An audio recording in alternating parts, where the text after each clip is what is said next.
Hola, curiosas y curiosos de la historia. Como sé que te encantan las historias mesopotámicas, hoy te traigo una de las batallas más famosas de aquella época, la batalla de Tiltuba o Ulaya, que se produjo en el año 553 a.C.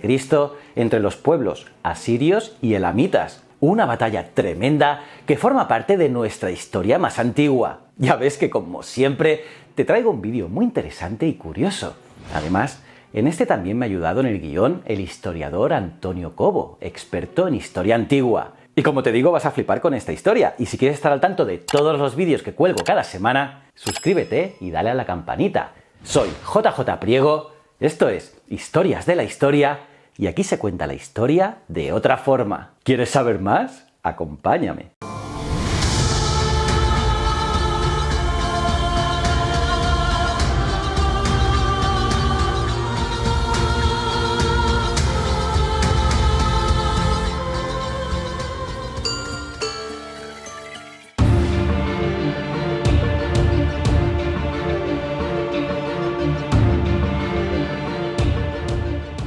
Para empezar y ponerte un poquito en situación, te voy a explicar los antecedentes, y es que, aunque el tema central de este vídeo es la batalla de Tiltuba o Ulaya, que se produjo en el año 553 a.C., es importante conocer los motivos que llevaron al ejército asirio a llevar a cabo tal enfrentamiento. Pues bien, y es que a la muerte del rey de Asiria, Esarhadón, su hijo Asurbanipal accedió al trono del reino, y en ese momento su abuela Zacutu, mediante una gran influencia, impuso un tratado de vasallaje tanto a las familias poderosas, a los oficiales y, lo más importante, a Shamash-shuma-ukin y los otros hermanos del rey Asurbanipal.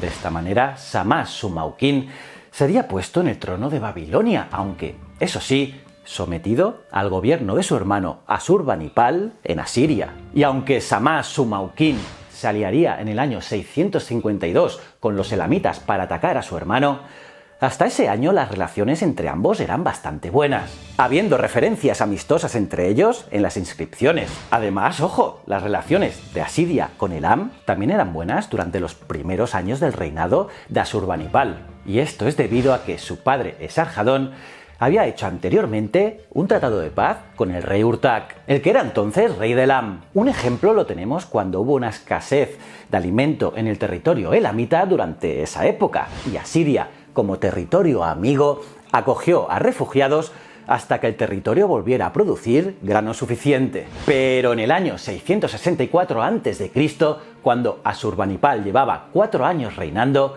el rey de Elam, Urtak, cambia su posición con sus aliados mesopotámicos y ataca a Babilonia asediando la ciudad. Y es por ello que Asurbanipal envió un ejército en auxilio de Babilonia, y las tropas elamitas huyeron y el ejército asirio les persiguió hasta la frontera. Y aquí empezó el mal rollo. Y justo ese mismo año muere Urtak y es reemplazado por Teumán. Y ya tenemos un nuevo rey en Elam. Por cierto, curiosamente sabemos que varios miembros de la familia real, junto con su séquito, pidieron asilo en la corte asiria, por lo que la ascensión al trono de Teumán habría sido un golpe de estado.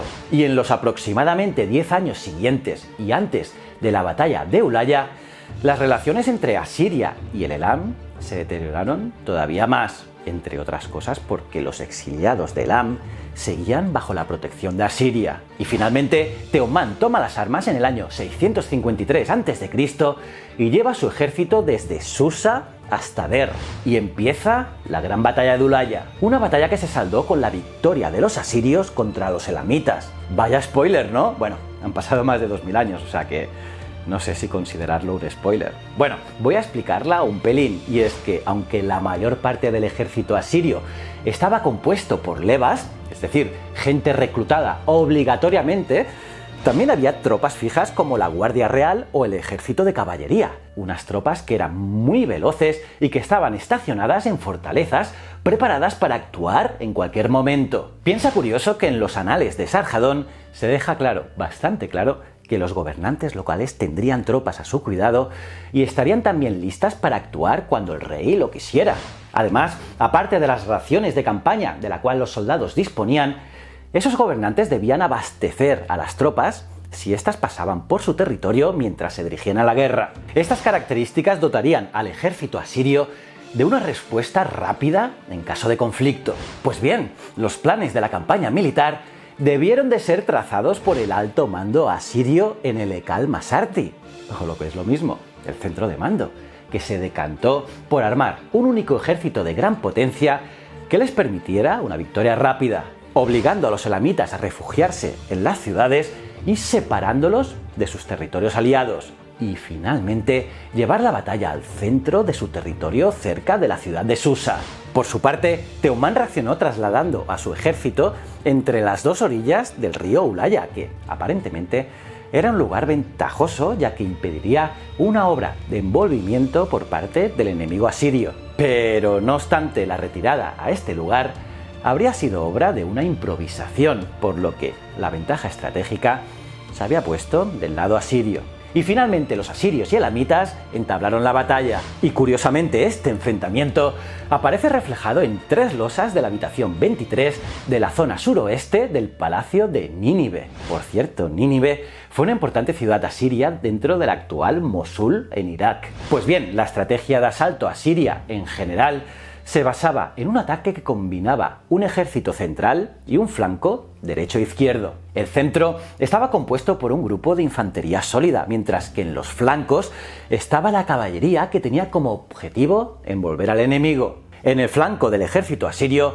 aparecen soldados propiamente asirios y pertenecientes al cuerpo militar permanente. El otro tipo de soldado que vemos aquí pertenece a un cuerpo de arqueros y que, a juzgar por las bandas del pecho, el tipo de armamento y la cinta de la frente, serían tropas auxiliares arameas. En el centro del ejército había infantería pesada asiria, guerreros lubitas y otro grupo de arqueros arameos. En el flanco derecho estaba la caballería, que iba acompañada de infantería asiria, lubita y posiblemente tropas babilónicas. Y al igual que los demás, este flanco disponía también de arqueros arameos, y el ataque asirio se habría basado en un asalto simultáneo del ala izquierda y derecha, liderado por las tropas pesadas de infantería por el lado izquierdo, y por la caballería e infantería semipesada por la derecha. En cuanto al núcleo central del ejército, se habría centrado en atacar al grueso de elamitas que estaban apostados delante del río, y los 3 grupos del ejército estaban apoyados por los arqueros en retaguardia, que ofrecería cobertura contra el enemigo.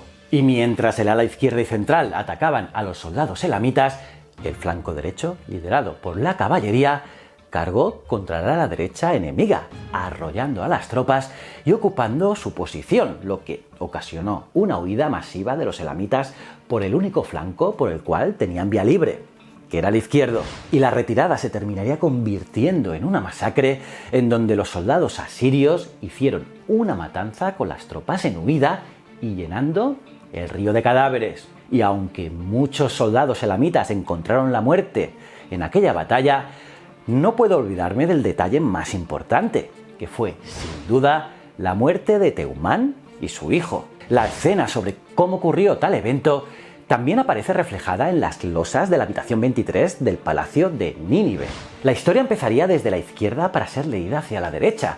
La primera escena en cuanto a la muerte de Teumán sucede cuando, en la huida, su carro se rompe haciéndole caer tanto a él como a su hijo. La caída tendría la intención de ridiculizar al soberano y a su hijo, puesto que aparecen con el cuerpo contorsionado. El suceso continúa justo debajo de la representación de la ruptura del carro y a la derecha, en donde volveremos a ver a Teumán y su hijo Tamaritu. En esta ocasión, Tamaritu socorre a su padre herido, ofreciéndole su mano derecha para huir, mientras que con la otra señala la escena previa cuando el carro fue destruido.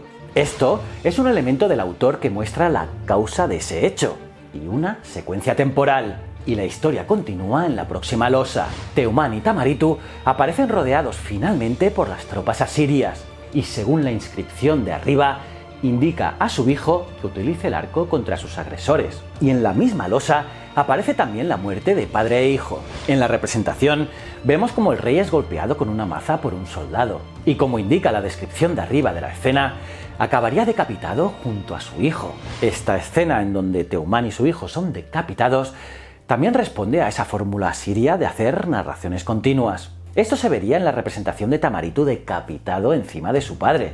Finalmente, y en la primera losa, aparecen en la izquierda unos soldados amontonando las cabezas de los elamitas caídos.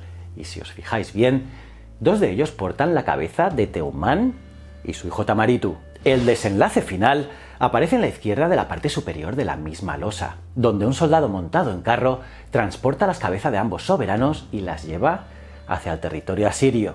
Y así acaba la historia. Tremenda historia, ¿no? Para más información, en la descripción de este vídeo tienes toda la biografía que hemos usado para este vídeo. ¿Cómo os habéis quedado, curiosas y curiosos? ¿Qué os ha parecido esta historia? Me lo puedes poner en los comentarios. Me encanta leerte. Y aparte de darle me gusta al vídeo, suscribirte y campanita, mira este vídeo aquí, que es brutal, es tremendo, te encantará. Y si no eres suscriptor, pues no sé qué haces, dale ya a este botón. Y estos dos botones son mis otros dos canales que quiero que sigas, tanto Ciencias de la Ciencia como Easy Promos TV. Y recuerda, el conocimiento es un requisito esencial para la supervivencia. Muchísimas gracias.